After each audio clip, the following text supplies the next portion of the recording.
DW Africa Link. In only 3 paragraphs at the end of a 33-page document, the U.S. announced it is shifting its approach to Africa from aid to partnership, highlighting a strategic realignment that directly impacts the continent's future. You know, Africa, it is high time for us to not underestimate the potentials we have. We have everything. We have what it takes. America will not come to your country and then maybe just help you and go. No, they have interest. To consider our priorities. If it's just exporting our raw materials to them, for them to process and bring it back to Ghana, I don't think is the right thing to do. So let's all try to gain as best as we can. They wanting to partner with us so that they can have a hand in what you are doing. It's just like they wanting to find a way to control us. That's it. In a way, they are right because they give us the funds and stuff like that, but like there's nothing really to show for. But then again, they are using that as an advantage to like. The key word is interest.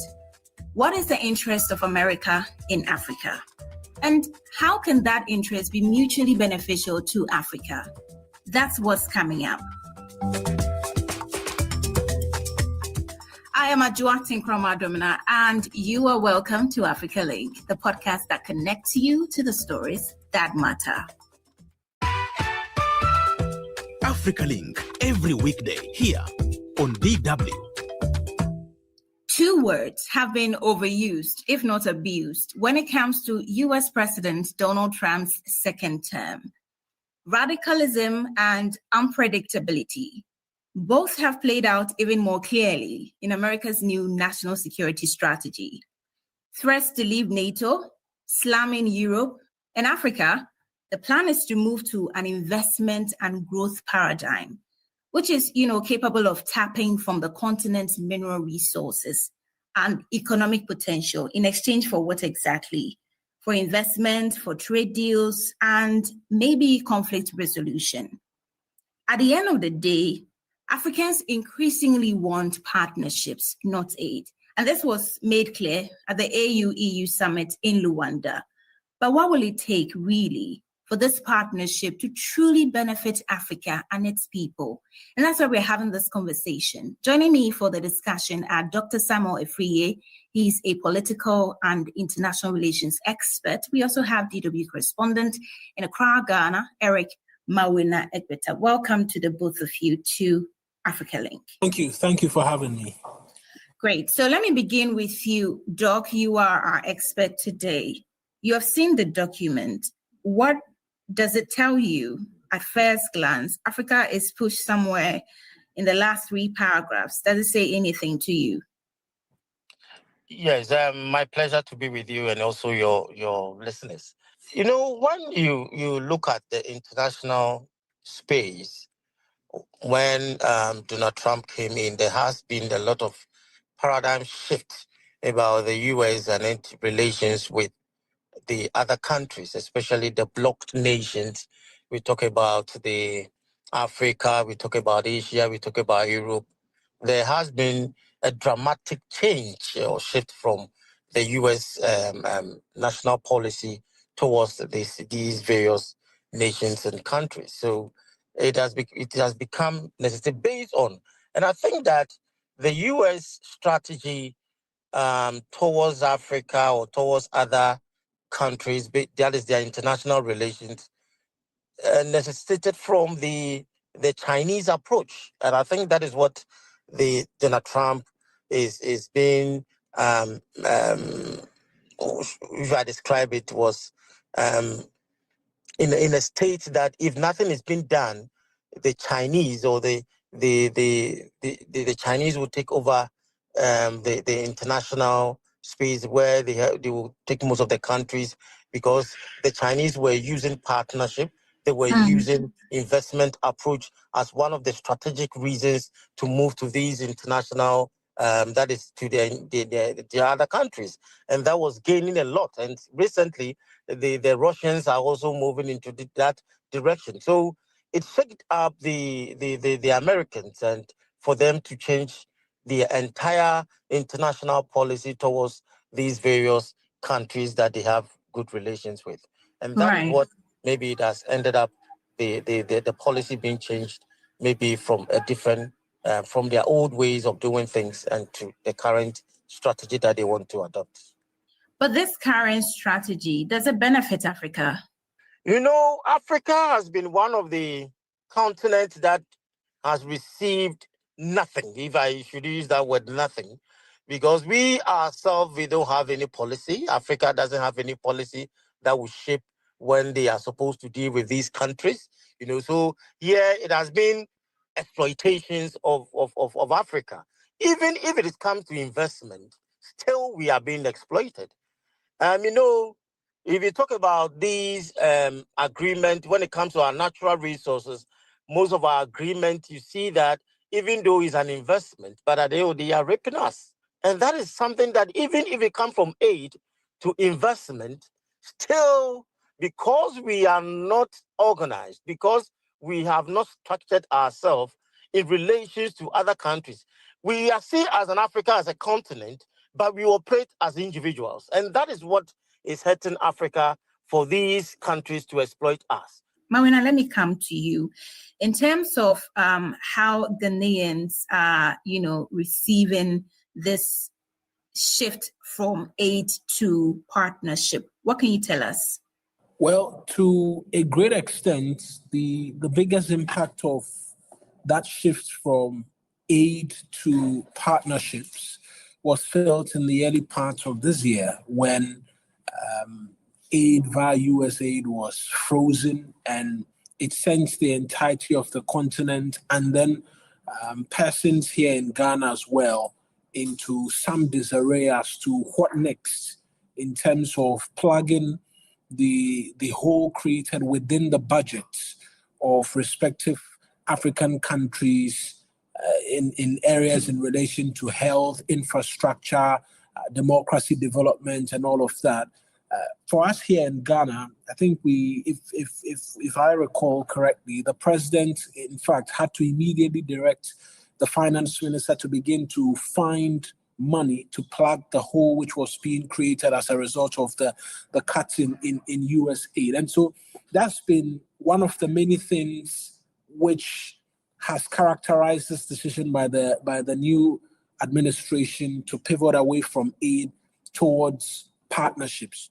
There's been a bit of uncertainty which has characterized that particular arrangement, but a lot of what is happening as well, like Doc says, feeds into what has been the relationship of the continent with other blocs and other powers, more likely China, because of the approach they've adopted, and the general sentiment which has existed for quite a while about a certain level of exploitation through this soft aid which is granted to us, because the argument is made that it comes with a number of strings which keeps the continent tied to the masters, which is the US and the rest of the West. And so there's been that.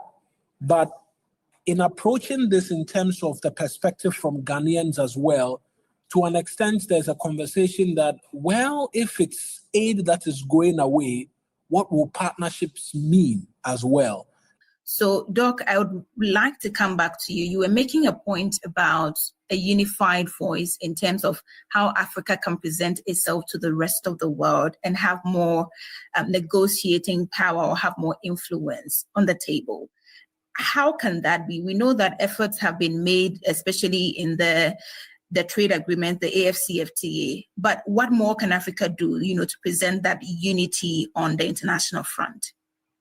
When we talk about Africa, you realize that Africa has not been so strong in terms of that is AU championing these kind of natural resources and partnership and agreement, So mostly we tend for these is a political organization. That is how we see Africa to be. When we talk about political organization, we are just linked in terms of how we can come together politically. But when it comes to the economic aspect, And that is where we are lacking as a continent, how we can come together. And in that case, you see that most of these blocks within Africa is even having challenges a lot. We can even talk about ECOWAS, we can talk about the South Africa, the South African, and we can talk about Eastern Bloc, all these even sub-organizations that are supposed to have an interest in terms of economic aspect. So for us, if especially we're supposed to be ECOWAS, how does these countries come to West Africa, then we will serve as a bloc for the interest of West Africa economically, so that we all come together. If you are coming to Nigeria, if you are coming to Ghana, if you are going to Sierra Leone with any kind of agreement, we have to see ECOWAS as a bloc where the leader of the chairman of ECOWAS would tend to be part of that agreement.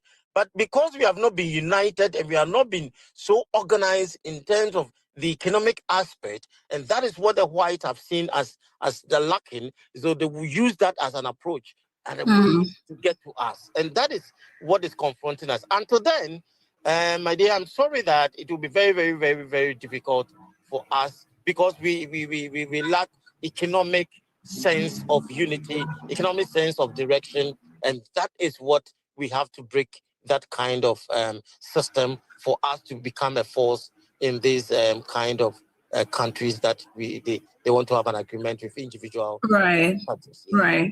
You clearly see that America says, look, we're interested in your minerals. And so if we are getting anything, that is number one that we are prioritizing. China has also in times past, even though we seem to be saying that China, has exhibited a lot of partnership in its deal with Africa, there's a lot of exploitation as well in terms of minerals. What else does Africa have to offer apart from its minerals? And even if it is the minerals we're using as a collateral, how can we truly benefit from them? As you said about China also exploiting Africa, that is true. I was there, I think about 3 years ago or 4 years ago, and they had this Western Belt where Xi Jinping had a strategy of linking China to South America, linking by road and also by bridges, linking it from South America to Africa and back to that is Europe and Asia. All these were linked up to countries that were having these natural resources. So these people, they are also thinking about their country and how they can help their country to become far, far better than what we are also thinking about. So if we want to benefit from the natural resources that we have, of which they are also advanced in technology, then we should exchange these kind of benefit or mutual benefit from that agenda. Hence, that will be much more beneficial to us than we trying to trade with other benefits that will not augur well for the young of Africa and the years ahead. Because so when you say we try to trade with other benefits, can you clarify that a bit for us? It's quite unfortunate that some of the benefit, I think you look at some of these investment, when you come, you see the materials that they will, when you look at the contract, even sometimes you look about some of these contracts, we will bring our people, the raw materials or the workers need to come from the country. At the same time, we'll be looking at security, we'll be looking at protecting borders, America will be trying to ensure that we will not get people to to their country. So they will come out with all kind of systems in place in beneficial countries so that they will not get others, their nationals to America. At the same time, you see some African countries will go into an agreement and say that, well, when we have people that we don't need in America, we will just bring them to you. Then we dash you some money.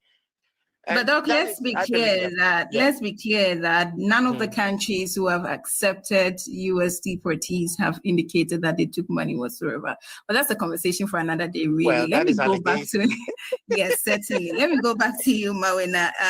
In terms of the AGOA, and this is something that was directly mentioned in that document. What has been the conversation in terms of renewal of AGOA and what direction it should take really this time?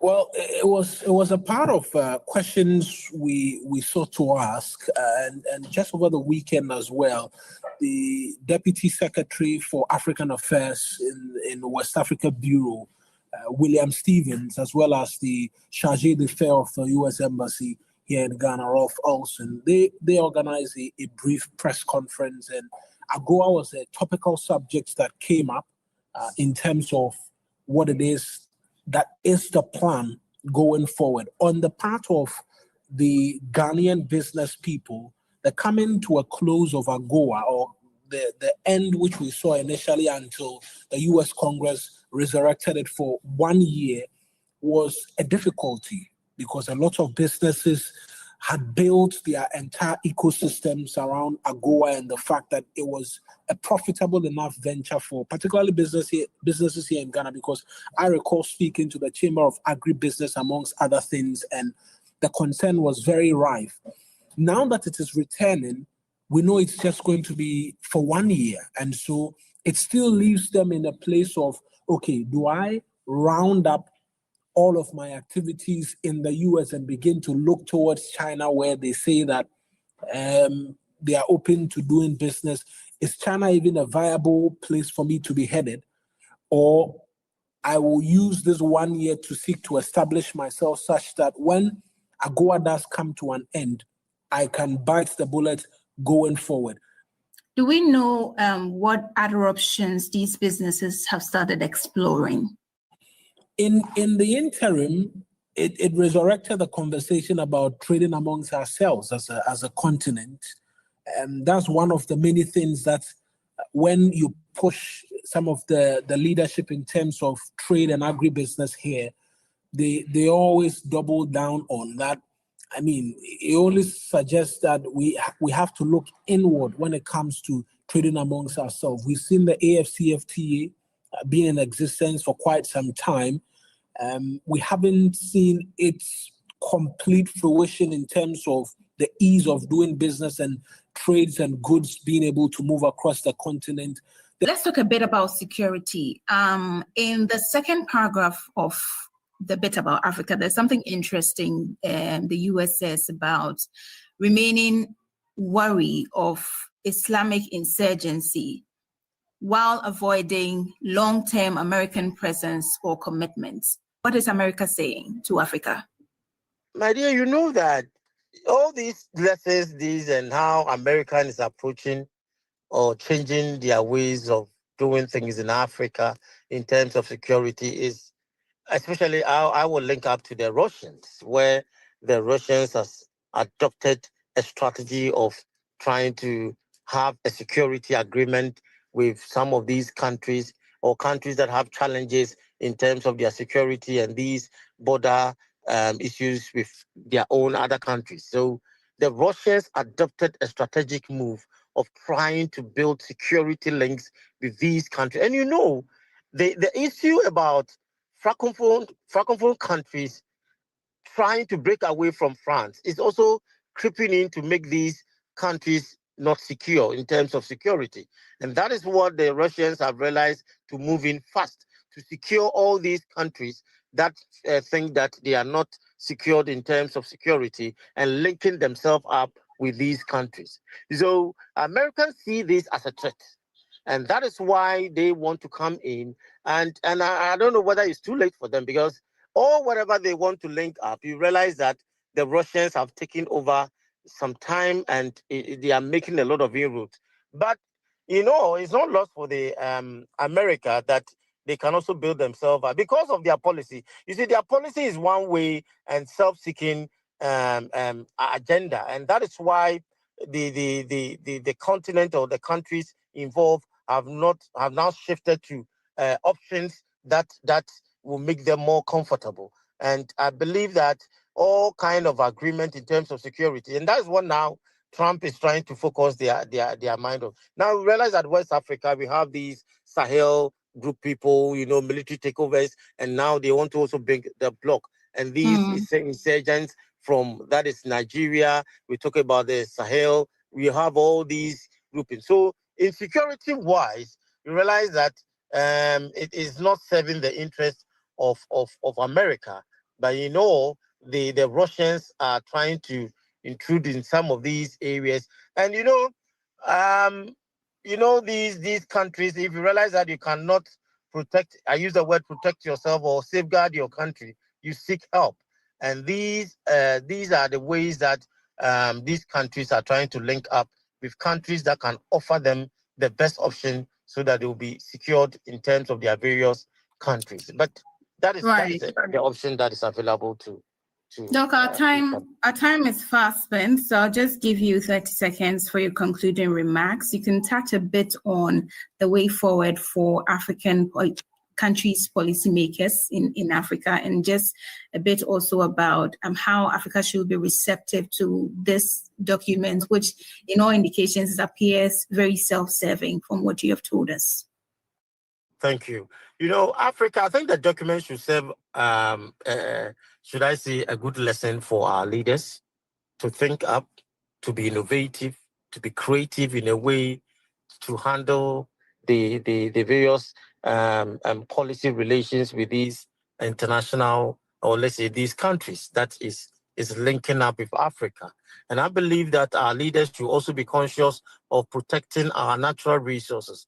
All the continent, all the big nations that we are talking about, Africa is the world's largest natural resources that we can talk about. So I believe that we should have a certain kind of a continental outlook of protecting our natural resources in relations of ensuring that our youth have some future in terms of technological advancement. If not, very well. I'm sorry that we can't make any inroads in the document that has been channeled. Africa must indeed find innovative ways of protecting its raw materials. Thank you so much, Dr. Samuel Afriyie, for speaking with us. He's a political and international relations expert. And thank you as well, Eric Mawuena, Egbeta, DW correspondent in Accra, Ghana. Well, on this show, your voices matter the most to us. And that is why our correspondent, Eric Mawuena Egbeta, engaged some Ghanaians on the ground on what they really make of this policy shift by America from aid to partnerships. Partnership with Ghana is very good. They are one of the strongest nations in the world. So having them as allies is the very best thing we can do for Ghana. But in the same phase, we have to consider our priorities. If it's just exporting our raw materials to them, for them to process and bring it back to Ghana, I don't think is the right thing to do. To me, it's a good thing because our leaders are mismanaging the economy too much, all the funds, the resources that we have. So it's a good thing to let them rethink and set things on the right direction for the nation to move forward, because the corruption in the system is too much. So if they will rethink and put things in order, I think we will also move forward. I think it won't affect Ghana particularly. If our leaders are putting things in order, I think we don't need any foreign support for any dictatorship, because we have enough resources in the country. Just that we need good leaders to put things in place so that all this suffering and then seeking help from foreign aids and foreign support will come to an end, so that our freedom or our independence will be in a right position for Africa to gain our respect, especially Ghana being the African giant or the giant of Africa. One thing is clear. The U.S. is moving more towards commercial diplomacy, i.e. strategies that promote its economic interest in foreign lands. Does Trump's plan to treat Africa primarily as a supplier of crucial raw materials present any new opportunity for development on the continent? Share your thoughts with us on Facebook at DW Africa. Listen on Spotify or wherever you get your podcast, and subscribe to our DW Africa YouTube channel so you never miss an episode. This show was co-produced and edited by Isaac Mugabe. I am Adwoa Domena. Many thanks for listening. DW, made for minds.